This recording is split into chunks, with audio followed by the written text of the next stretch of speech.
നമസ്കാരം. പ്രധാന വാർത്തകൾ. പന്നിയങ്കരയിൽ പ്രദേശവാസികളിൽ നിന്നും ഇന്നു മുതൽ ടോൾ ഈടാക്കും. 5 കിലോമീറ്റർ ചുറ്റളവിന് പുറത്തുള്ളവരിൽ നിന്നാണ് ടോൾ ഈടാക്കുക. പ്ലാസയുടെ 5 കിലോമീറ്റർ പരിധിയിലുള്ളവർക്ക് സൗജന്യ യാത്ര തുടരും. 5 കിലോമീറ്ററിന് പുറത്തുള്ളവർ പ്രതിമാസം 340 രൂപ നൽകി പാസ് എടുക്കണം. നിലവിൽ വടക്കഞ്ചേരി, കിഴക്കഞ്ചേരി, കണ്ണമ്പ്ര, വണ്ടാഴി, പുതുക്കോട്, തൃശൂർ ജില്ലയിലെ പാണഞ്ചേരി പഞ്ചായത്തിലുള്ളവർക്ക് സൗജന്യ യാത്ര അനുവദിച്ചിട്ടുണ്ട്.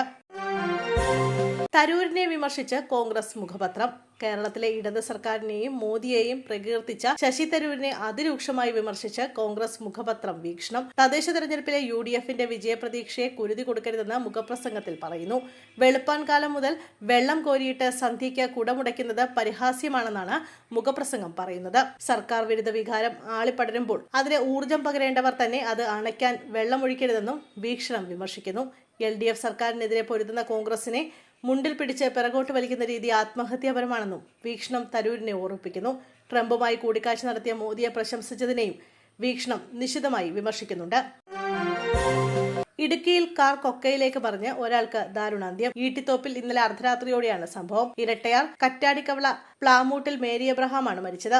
അപകടത്തിൽ 4 പേർക്ക് പരിക്കുണ്ട്. ഇതിൽ ഒരാളുടെ നില ഗുരുതരമാണെന്നാണ് വിവരം. ഇരട്ടയാർ കാറ്റാടിക്കവളയിൽ താമസിക്കുന്ന മേരി എബ്രഹാമും കുടുംബവും ഈട്ടിത്തോപ്പിലെ ഇവരുടെ പഴയ വീട്ടിൽ പോയി മടങ്ങും വഴിയാണ് അപകടം നടന്നത്. മകൻ ഷിൻഡോയും ഭാര്യയെയും 2 മക്കളും അമ്മയായ മേരി എബ്രഹാമുമായിരുന്നു അപകടം നടക്കുമ്പോൾ വാഹനത്തിലുണ്ടായിരുന്നത്. ഇറങ്ങി വരുന്നതിനിടയിൽ 100 മീറ്ററിൽ അധികം താഴ്ചയിലേക്ക് വാഹനം നിയന്ത്രണം വിട്ട് മറിയുകയായിരുന്നു. ഭർത്താവിന്റെ വെട്ടേറ്റ് ചികിത്സയിലായിരുന്ന ഭാര്യ മരിച്ചു. മാള അഷ്ടമിച്ചിറയിൽ ഭർത്താവിന്റെ വെട്ടേറ്റ് ചികിത്സയിലായിരുന്ന ഭാര്യ മരിച്ചു.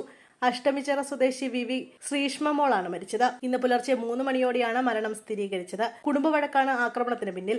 ജനുവരി 29 രാത്രിയിലാണ് ശ്രീഷ്മയ്ക്ക് വെട്ടേറ്റത്. ഭർത്താവായ വാസവൻ മക്കളുടെ കൺമുന്നിൽ വെച്ചാണ് ഭാര്യയെ വെട്ടിയത്. കൈകാലുകൾക്ക് ഗുരുതര പരിക്കേറ്റ ശ്രീഷ്മ ആശുപത്രിയിൽ ചികിത്സയിലായിരുന്നു. വാസൻ ശ്രീഷ്മയെ വെട്ടിയ വിവരം കുട്ടികൾ നാട്ടുകാരെ അറിയിക്കുകയായിരുന്നു. തുടർന്ന് ശ്രീഷ്മയെ ആശുപത്രിയിലേക്ക് മാറ്റുകയും പോലീസിൽ വിവരം അറിയിക്കുകയും ചെയ്തു. വിവരം ലഭിച്ചതിനെ തുടർന്ന് പോലീസ് സ്ഥലത്തെത്തി ഭർത്താവിനെ കസ്റ്റഡിയിലെടുക്കുകയായിരുന്നു.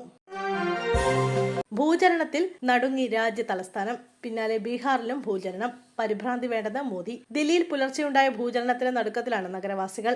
അതേസമയം ഭൂചലനത്തിന്റെ പ്രഭവ കേന്ദ്രം ദില്ലി വിമാനത്താവളത്തിന് സമീപമുള്ള ദൌല കുവയിലാണെന്ന് വിദഗ്ധർ അറിയിച്ചു. ഇവിടെയുള്ള ഭൂഗർഭായി ദേശ്മുഖി കോളേജിന് 5 കിലോമീറ്റർ താഴ്ചയിലാണ് ഭൂചലനത്തിന്റെ പ്രഭവ കേന്ദ്രമെന്നും നിലവിൽ ആശങ്കപ്പെടേണ്ട സാഹചര്യമില്ല എന്നുമാണ് വിദഗ്ധർ അറിയിക്കുന്നത്. രാജ്യ തലസ്ഥാനമായ ഡൽഹിയിൽ ഭൂചലനമുണ്ടായതിന് പിന്നാലെ ബീഹാറിലും ഭൂചലനമുണ്ടായി. ഡൽഹിയിൽ പുലർച്ചെയാണ് ഭൂചലനമുണ്ടായതെങ്കിൽ ബീഹാറിൽ രാവിലെ 8:02 ഭൂചലനമുണ്ടായത്. 2 സ്ഥലങ്ങളിലും ആളപായമില്ലെന്നാണ് റിപ്പോർട്ട്. അതേസമയം ഭൂചലനത്തിൽ ജനങ്ങൾ പരിഭ്രാന്തരാകേണ്ടതില്ലെന്ന് പ്രധാനമന്ത്രി നരേന്ദ്രമോദി എക്സിൽ കുറിച്ചു. സുരക്ഷാ മുൻകരുതലുകൾ സ്വീകരിക്കാനും പ്രധാനമന്ത്രി നിർദ്ദേശം നൽകി. തുടർചലനങ്ങൾ ഉണ്ടാകാൻ സാധ്യതയുള്ളതിനാൽ കരുതലോടെ ഇരിക്കണമെന്നും അധികൃതർ കാര്യങ്ങൾ നിരീക്ഷിച്ചു വരികയാണെന്നും മോദി എക്സിൽ കുറിച്ചു.